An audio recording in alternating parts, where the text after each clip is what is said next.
We'll talk about the joint development of photovoltaic and electromobility in a microgrid here in Switzerland, and we'll present our case study. So we are focused on an industrial zone in Switzerland, in the city of Yverdon-les-Bains. This is a zone that there are a lot of offices and manufacturer, which is still under construction. So it is easy because it's a new site. This is Y Park, a Swiss technopole with yes, 200 companies, and which is progressing and developing in the future. So in this site, we have done some simulations, the simulation of the grid, and we would like to understand how is working the grid with a big development of photovoltaic panels and also electromobility at one point in the distributed grid. So for this case, we have made some scenarios. For example, the solar. So with the development of the solar on the roof and facades of the buildings, we can calculate the self-consumption rate, which is 50%. If we add a battery to this site, to this microgrid, we can increase the self-consumption from 50 to 80%. If we add to the solar scenario electromobility, so 105,000 electric vehicles on site, we can, of course, increase the consumption, but we will also increase the self-consumption rate because in the industrial area, people are parking the vehicles during the day when we have solar production. And now the combined scenario, which we combine solar plus electromobility plus battery, we will compare to the scenario increase the consumption with electromobility, but also will reduce the grid resale, the grid purchase, and we will have a create self-consumption rate. So the idea is that the electromobility can create the photovoltaic and renewable energy penetration inside the grid.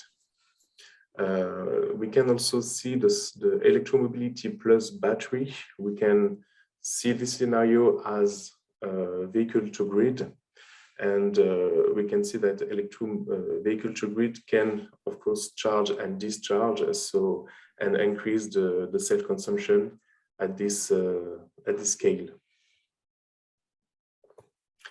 We can use also the electric vehicles and the vehicle to grid as a flexibility tool in a microgrid or in a grid. First, we've seen previously we increased the self-consumption, but we can also use it for peak shading. For example, here, this is the consumption of a building. If we add electromobility vehicle to grid connected to this building, we have seen that we can reduce in orange the consumption peak. The consumption peak are in blue, and we can reduce it to the orange. And that could be important because the tarification, the bill, the electricity bill, is composed of the energy, but also by the power, the max, the peak that has been done during the months of the year. So we can reduce the bill with the usage of vehicle to grid. For the valorization of the vehicle to grid, we have the self-consumption, optimization, the peak shaving, and we have also the flexibility market that we can aggregate all the vehicle to grid at the Y park at the site, and we can sell the potential of those vehicles to charge and discharge, and sell it to the main TSO on the electricity market, thanks to an aggregator. And we have in this table different usage of the electric vehicle. Simple and with the V2G, and we have different scale. So on one vehicle at a microgrid scale and at a Y park scale. Y park is the industrial park, which is bigger than just a microgrid. And we can generate a lot of money with that. For example, in the grid services, so the flexibility market, we can generate up to 400 francs per year for one vehicle in the grid services, for one vehicle to grid. And all those value has to be shared by all the actors on the microgrid. For example, the manager of the microgrid, also the user of the electric vehicles, the TSO, the e-mobility recharging, the management of the charging station. So all this revenue has to be shared with all the actors of the ecosystem. I don't know how long can I, Hélène, where I am on the time. But for the you're fine. You have no you have 10 minutes left. Thanks. So after those simulations, we have worked on a feasibility study to create a microgrid part of the old Y park. So the microgrid is called Sunny Park, and we worked for that with the municipality and some companies as charging station provider, energy management system, aggregator, to build this microgrid. This microgrid will be composed of different buildings, offices, and also a big park and rail with 1,000 car place, and we would like to introduce a great number of charging stations, including vehicle to grids.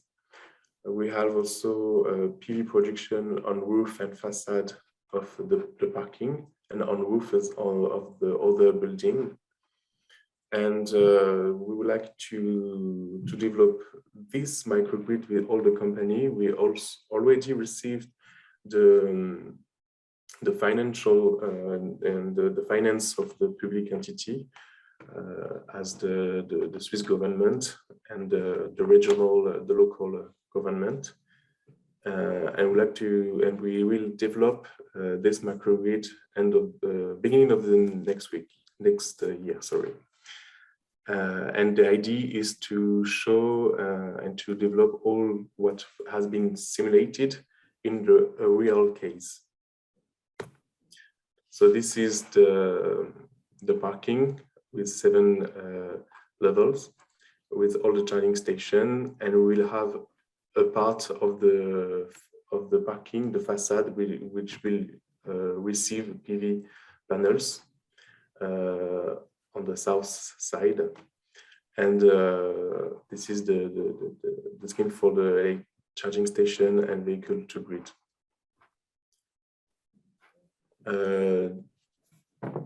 Just a point on the regulatory framework in Switzerland, which is quite different for other countries in the European Union, is that we have one national TSO, but we have many distributed system operators, most of the time at the municipality scale, as at Yverdon, it is an independent GSO.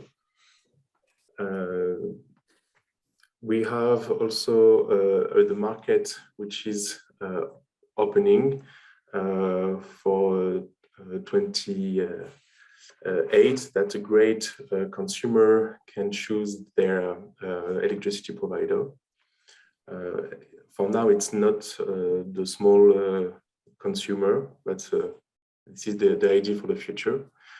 There is also the nuclear exit in 2050 that has been voted by the people a few years ago.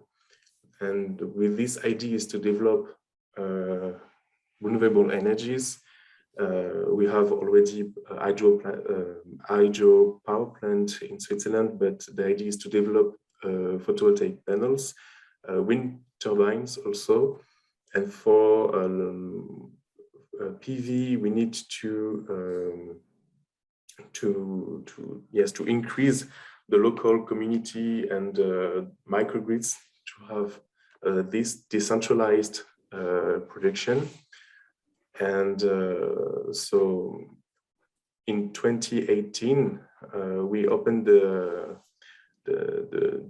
market, the electricity market, for the flexibility market. So now there is a flexibility market regulatory framework, and we have now some aggregators that can aggregate the flexibility of different sites. And in 2018, we have the microgrid law that we can, small and great consumers and local producers can join together to create a microgrid and a private grid. And we can join the PV production on the roof and the different consumer in a building or in other building.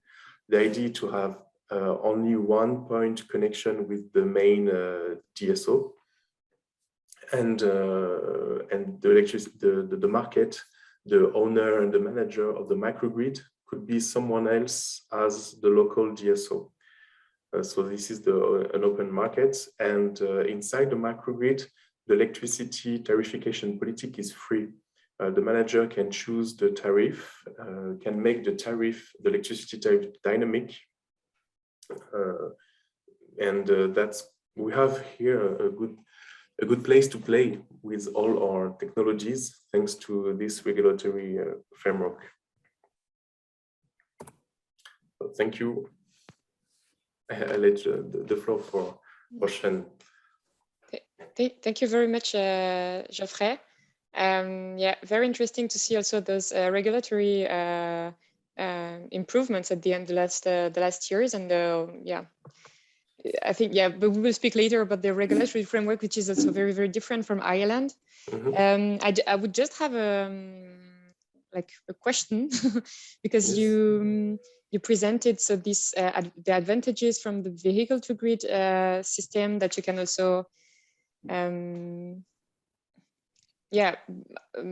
make benefits and all the advantages that it has.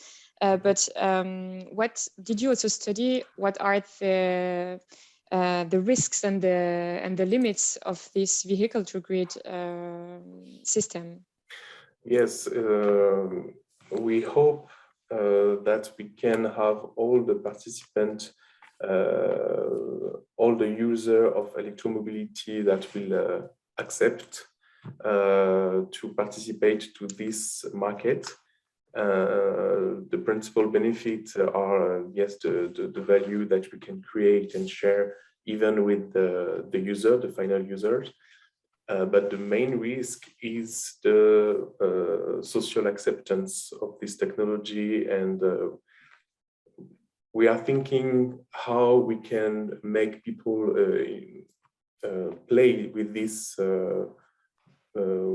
case. So we are thinking about different tariffs of electricity, for example, different charging station with a flexible tariff another charging station providing electricity, but with a premium service that we don't use the vehicle to grid, we don't use the battery of the vehicle.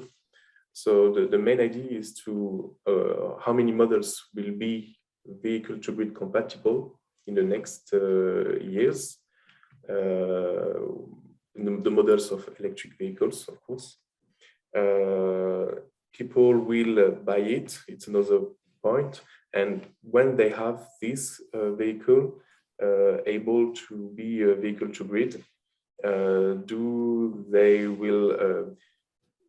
will they participate to that? And if they don't want to participate, if they don't want to that we use their battery, actually we can do nothing. So the key point and the main risk is really the user, the people at the end. They choose actually. So you mean if they want to be part of this microgrid or not? Yeah, actually they can come and park and charge, but they have to allow the microgrid manager to use the battery, to use their battery as a stationary battery actually. Okay. So charging the vehicle is easy, but discharging the vehicle, we need the client acceptance for that. All right. And do you face some issues in having this societal acceptance so far? Well, we have some difficulties as did the vehicle to grid will affect the aging of the battery, or if I need the battery and if I need the vehicle very soon before I decided for urgent, I don't know, urgent, the vehicle will be fully charged or not, and people they just want to charge and don't want maybe to earn something, want to play. That's we are studying that with the school here, engineering school, to know if people would like to participate to that. All right. So you are planning to study how to raise awareness also about this to convince people to agree with that. Yes, exactly. Yeah. Understood. Thank you.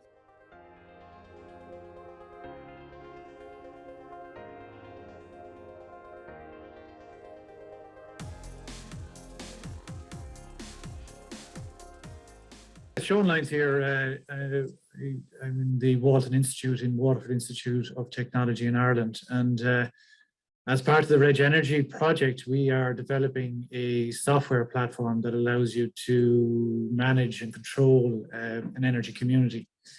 So there is EU directives have been issued in the last number of years, where each EU country has to transpose those directives into law, which would enable things like energy communities.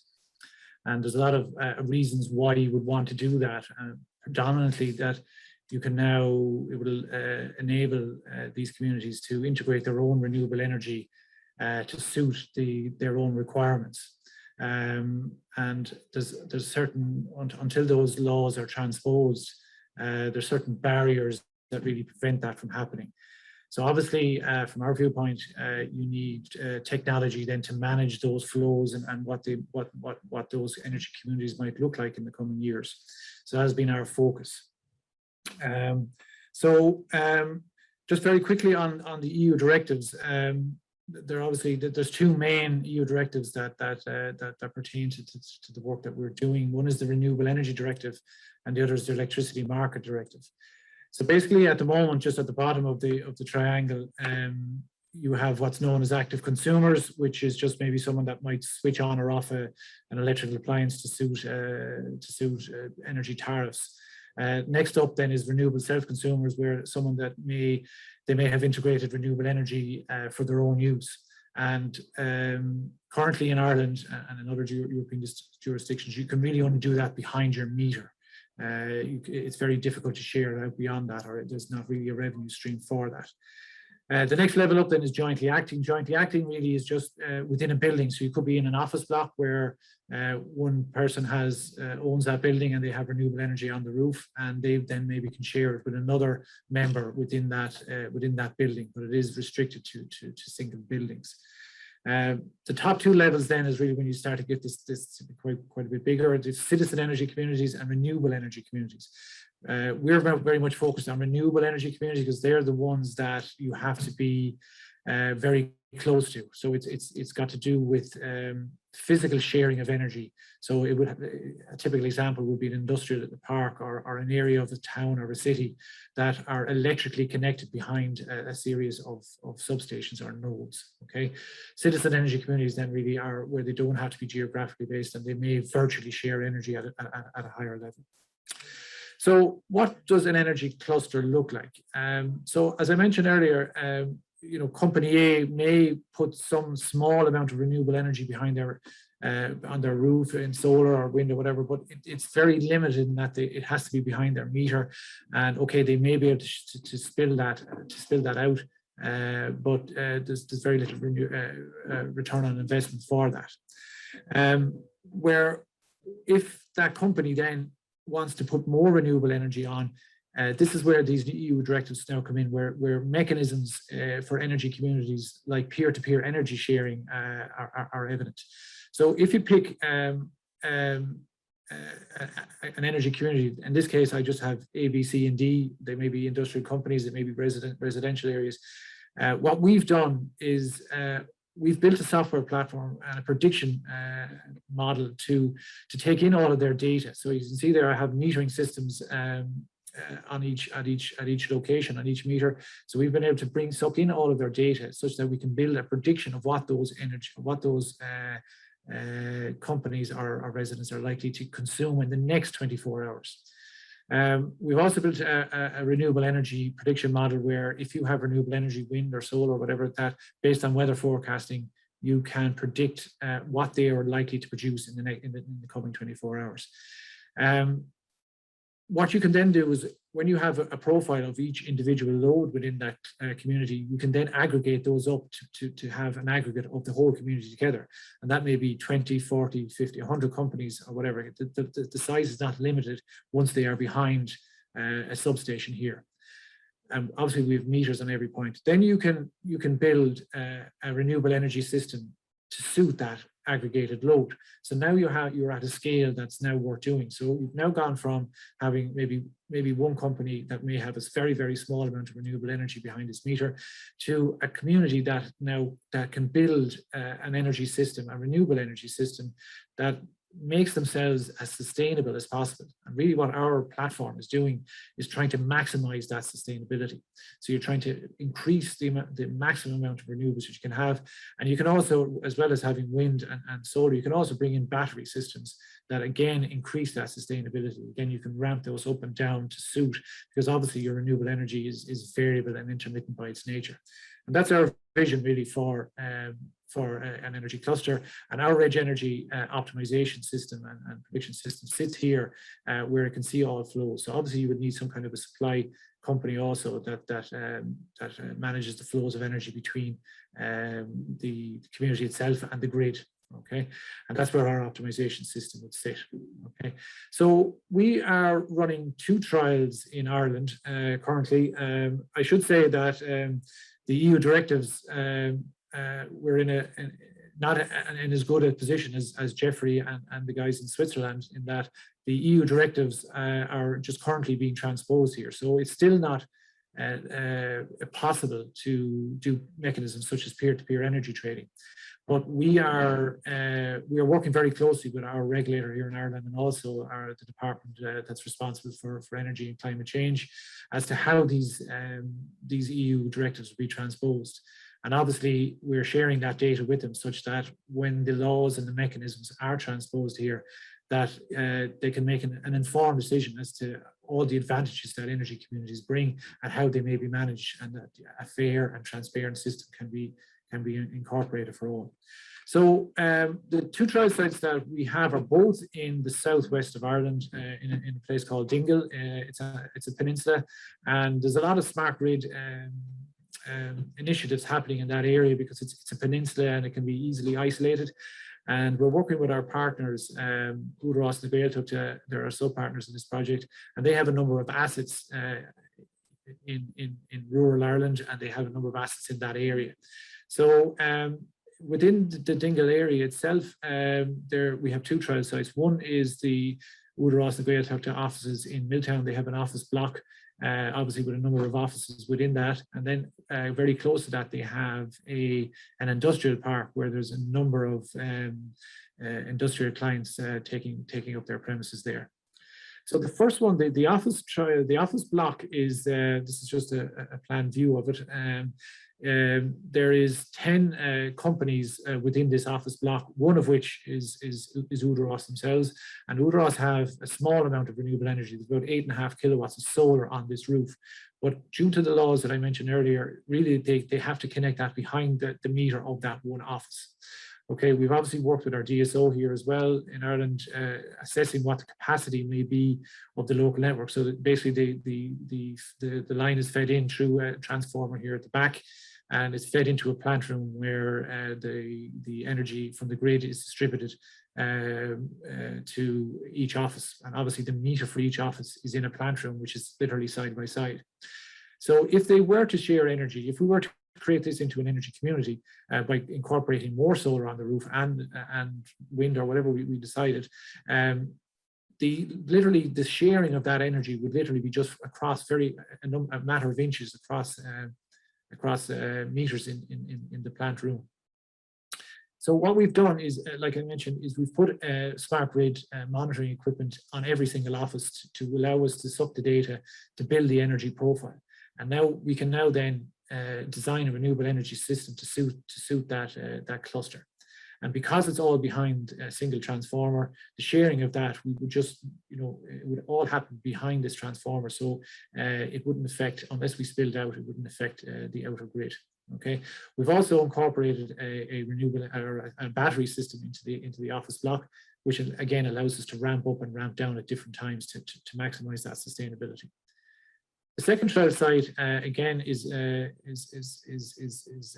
industrial park, and again it's fed by it's a number of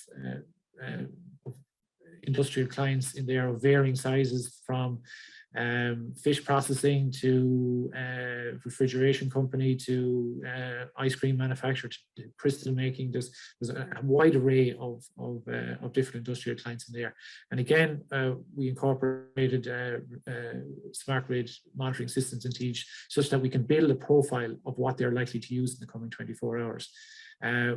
We don't actually have any renewable energy on that site yet because the return on investment is not there yet. But within our platform, we can now design a renewable energy system to suit that when the mechanisms such as peer-to-peer energy sharing come in. And we can also design a battery system to come in to maximize its sustainability. So why would you want to do an energy community? There's a number of advantages, both from the community side and from the network side. The real driver for the European Union to introduce these is that we as within the Union have to increase the amount of renewable energy we incorporate.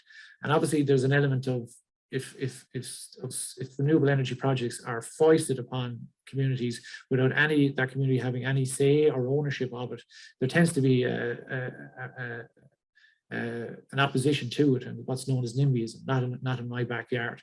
So energy communities allows, and the EU directives allow these communities to take center stage and become owners and operators of the renewable energy. So obviously it puts those communities at the center, and it takes away those other disadvantages I just spoke of. Those communities then can do that in a balanced manner. You don't have a massive wind farm that's only a small portion of that is being consumed locally. You can actually design that energy community to exactly suit the requirements of that community. Business model then, obviously capital mobilization will then follow, because people now that people are interested, they will also invest. If they want to be asset owners in it, they will also invest. You can also do a lot of other things than just consuming energy, generating and consuming energy. You can be part of ancillary services such as flexibility and aggregation markets.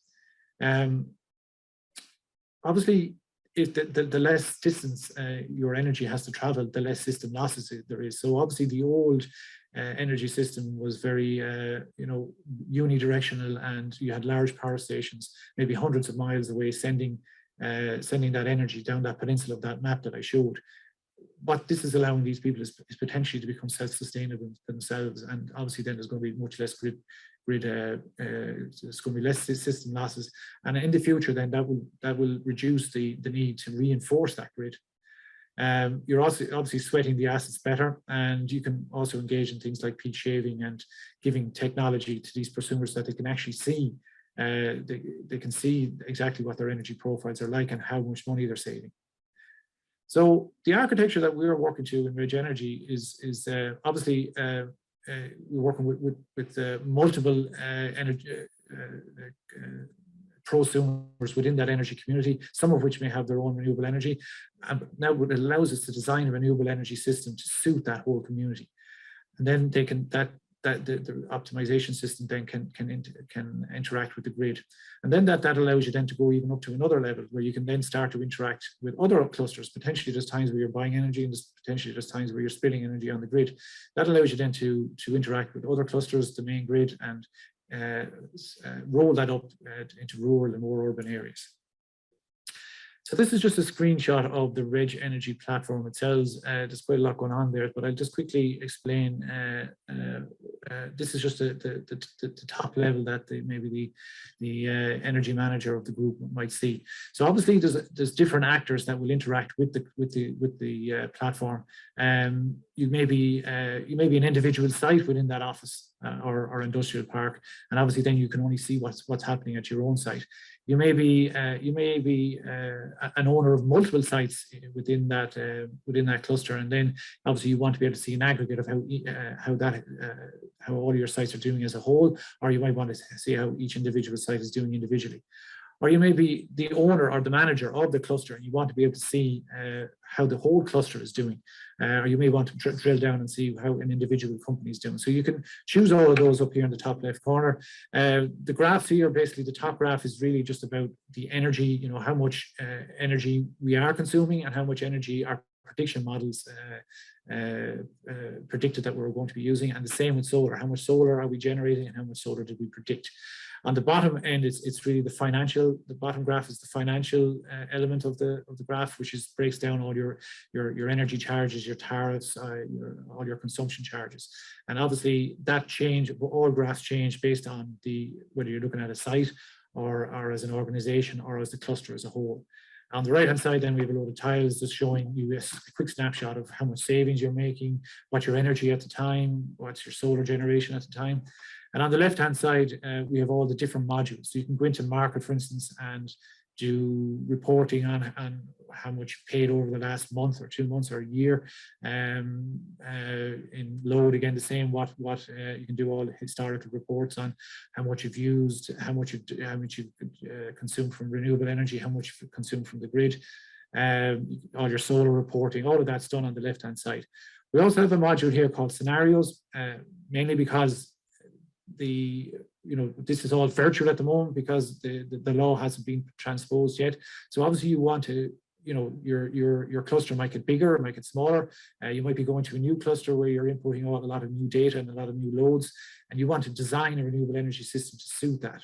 So you can build all different types of scenarios there. What size battery would suit this cluster? And that allows you to build a system that maximizes its sustainability. You want to consume as much as possible locally. All right. The settings tab then obviously just allows you to set everything up. If you're setting up a new solar rooftop solar, what's its azimuth, what's its tilt, what direction is it facing, what's its location, all of those factors. So there's a lot of functionality that's going on in the background. We've done an economic model in our conversations with the regulator and the government based on certain scenarios. Obviously, you have to have a return on investment to allow you for people to invest in this renewable energy.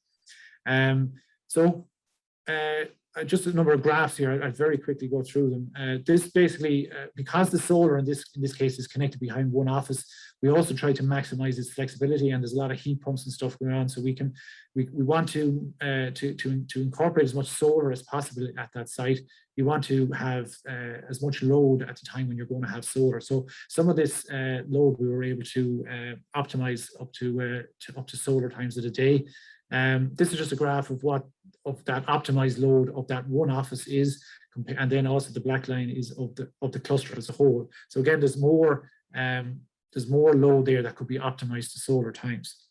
That allowed us then to design a renewable energy system, solar on the roof, to suit that. And obviously, where the solar increases, there may be some small amount of spill, but obviously this is just an average day. So we were able to work out that with the current amount of optimization that we can do, the cluster could easily facilitate a 50 kilowatt solar, rooftop solar. But if we were to optimize our more of that night load, we could bring that up to 75 or 100 very, very easily. So obviously that solar would be connected still behind the owner, the UDROS owner, and in one office. So there's certain, obviously during the night, they would be consuming energy from the grid, but as the solar came up, they would start to spill to the other areas of the office block. So we obviously then put some figures on that based on certain assumptions and certain scenarios. I won't go through all of these figures, but with that 50 kilowatt, the one office was consuming 77% of the solar install, and the rest of the building was consuming around 20%. It was around 2% spill. And overall, we were able to, just with that small bit of optimization, we were able to bring the sustainability of the office as a whole up to around 19%. The 1D office was brought up to about 42%. Just putting some values on that, there's a number of ways that can be incentivized. Jeffrey mentioned that there was no charges based on internal flows of energy in Switzerland. We don't foresee that being the case in Ireland, that those charges, the distribution charges, transmission charges, will still apply. They may be reduced, but it's more likely that a support scheme would be applied to incentivize that. So we put certain figures on that, giving certain paybacks, and I can share those with people if required. That resulted in, so currently with just 8.5 kilowatts of solar, I suppose the real message is that only 3% of the cluster energy is satisfied at the moment. So there's no, it's because, and it really, the UDROS really only put on those 8.5 kilowatts of solar, just to improve their sustainability and their corporate and social responsibility. There really wasn't a financial reasoning for doing what they were doing. But if you bring that up to 50 kilowatts, we can bring, as I mentioned, bring that up to around 19–20%. But if we optimize more load within that, we can easily put in 75 or 100 kilowatts, bringing that up to 30 or even 40%. And obviously, by increasing the battery size, then we can start bringing that up towards 50, 60, 70%. So now with these EU directives, we've gone from maybe only 3% up to 40, 50%. It's now giving an incentivization. It's giving a reason. It's allowing these energy communities to mobilize and to integrate renewable energy locally. So again, just very quickly on a return on investment, just on the solar side of things, there's a very, very poor return on investment from just putting in a small amount of solar that they can only consume themselves. But as you can see, the payback comes down significantly on 50 kilowatts, and it would come down significantly more if we went up to 100 kilowatts. So I hope, Helene, I didn't go over on time, but that's a quick overview of what we're doing in the Irish trials here. It's perfect. Time is perfect. Thank you very much, Sean. Very interesting to see this platform that you're developing, which basically you're anticipating the translation of the EU directives in your own law. So then when it will be transposed, you can just offer this platform to optimize the that's very interesting. I have as well, just because you spoke about incentive a bit at the end of your presentation, but how do you incentive the peer-to-peer exchange?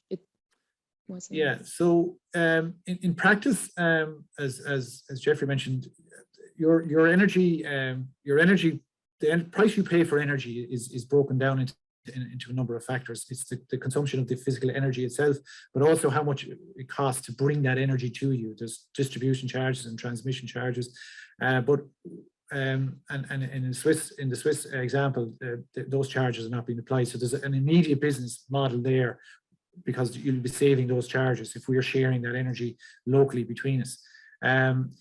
We see that as probably being quite difficult to do in Ireland politically, because obviously, you know, the DSO and TSO have to, you know, they have to receive payment. But if we are sharing energy, as I mentioned in the office trial, where it's literally going across from one meter to another, which is a matter of inches, okay, you may have to charge something, but politically we feel that maybe a support scheme might be easier to introduce in an Irish context, because there's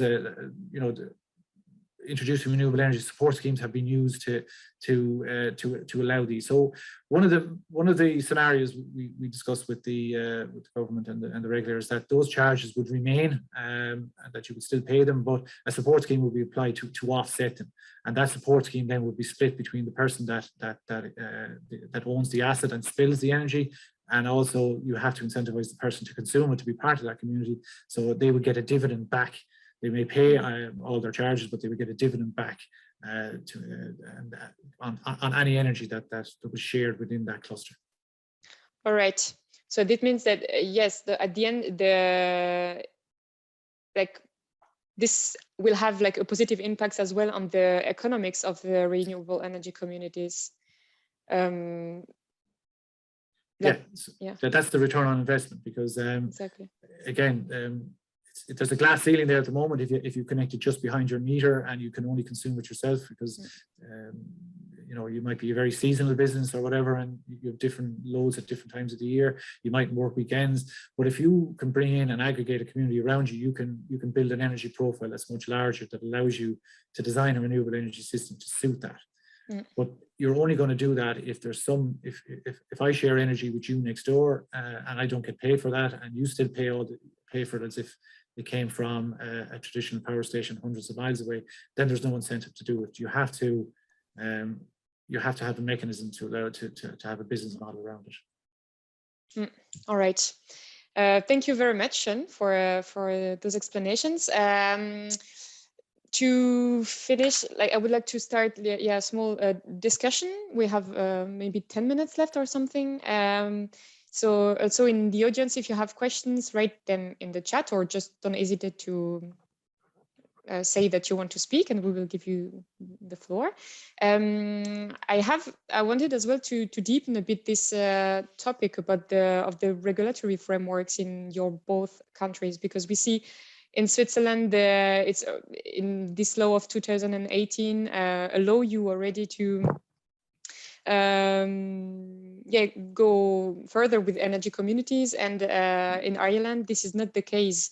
So what are then at the end the advantages and disadvantages of your both regulatory contexts in your? You want to start? I can start, Jeffrey. Yeah. So I think the big difference between the jurisdictions is that obviously Switzerland is outside of the EU, and Ireland and other jurisdictions are in, and the DSOs within the European jurisdiction, they can't own assets. They just have to, obviously they own the network, but they can't have batteries, so it's much harder for a DSO to be physically involved in an energy community. So I think in your case, Jeffrey, the DSO can be involved and is involved, and therefore they have a revenue stream from being involved. Whereas in an Irish context, the DSO potentially, you know, energy communities, our vision of energy communities would be we would use the existing grid, even if it's very short, and pay some charges on that. But the grid has to be socialized.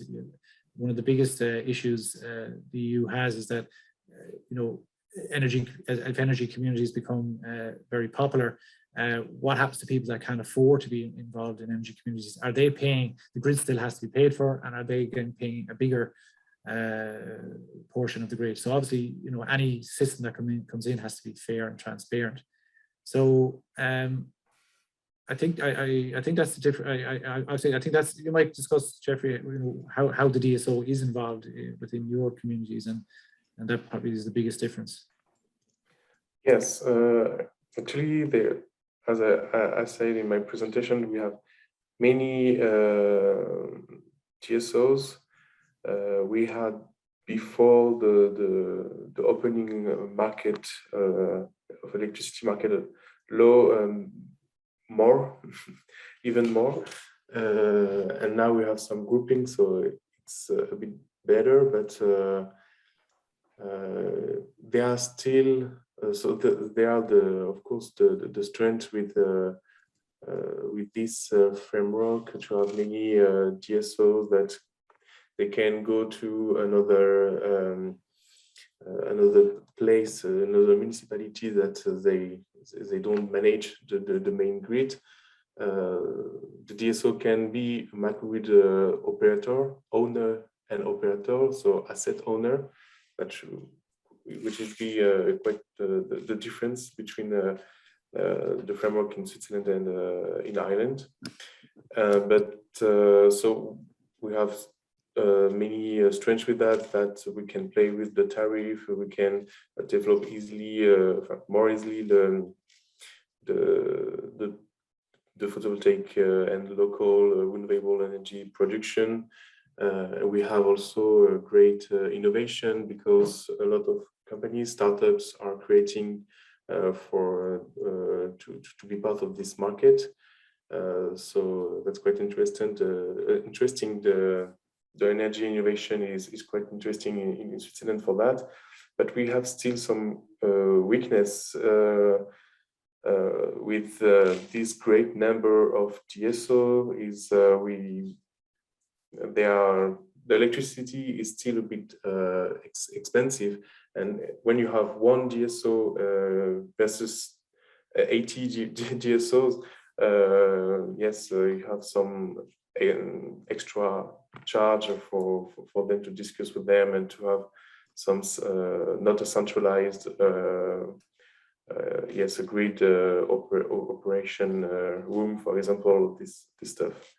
So, and for now it works at microgrid scales, but the microgrids need to be quite big to be a microgrid regarding the regulation. And the idea will be to also open the market for all the customers, you and me, with our home, which is the case in other countries, but not in Switzerland. Only the big consumer can be could choose their energy provider, and so we have still this issue, and but I think it will progress in the future for that. You mean that small consumers cannot choose their energy providers? No. Oh, okay. It's not like in some European countries or in France. The small cannot choose for now. Only the big consumers as a microgrid needs to be grid. It needs to be enough big to participate and to choose and to have all the DSOs coming. Yes. All right. And Chen, in Ireland, do you know when the law will be transposed in your? Is it? The original target for the two EU directives was middle of 2021, but I know that's been pushed out. They have done a lot of consultations and roadmaps and stuff, so they are in the process, but it certainly is behind. They are introducing support schemes at the moment for microgeneration, rooftop solar and stuff like that. So this kind of hopefully will follow on after it. It's important that I think that's implemented first. Grapevine is suggesting it will happen in 2022, but that's just grapevine. I don't think there's any concrete date yet. All right. Thank you very much. I will invite, do you have any questions in the audience? Please do not hesitate.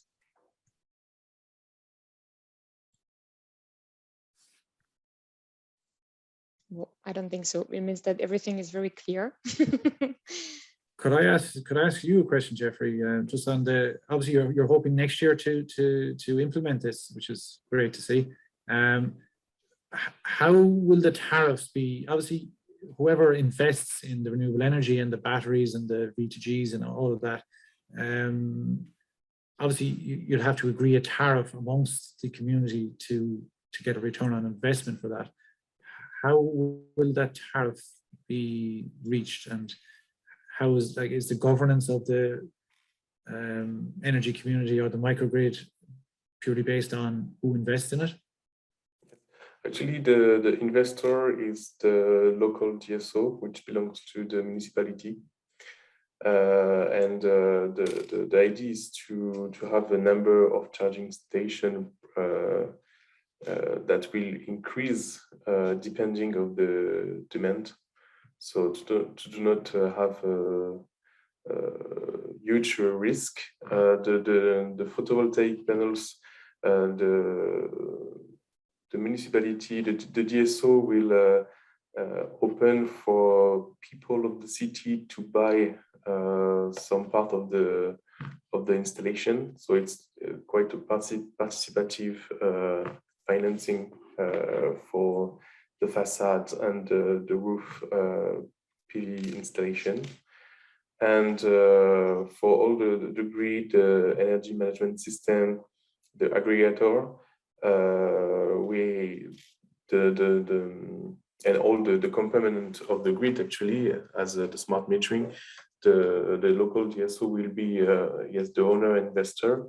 And but we have as a pilot project, as a demonstrator project, some finance from the government, the Swiss government, at the national level, and also at the local level. So there is also a local government, a canton, which is investing on those technologies in this microgrid. So that's how we reach to build the finance model for this microgrid. But we are actually facing for almost 1 year now an issue from a non-governmental organization that is that blocked the construction of the 7 level of the big parking with 100 place because they don't really understand why we need so big parking at the industrial park. So now there is this opposition. There are some studies to understand and to justify that, and we hope to beginning of next year the project. But for now, we use the time to be prepared with all the partner, the technology, the engineering, and so now it's ready to build actually.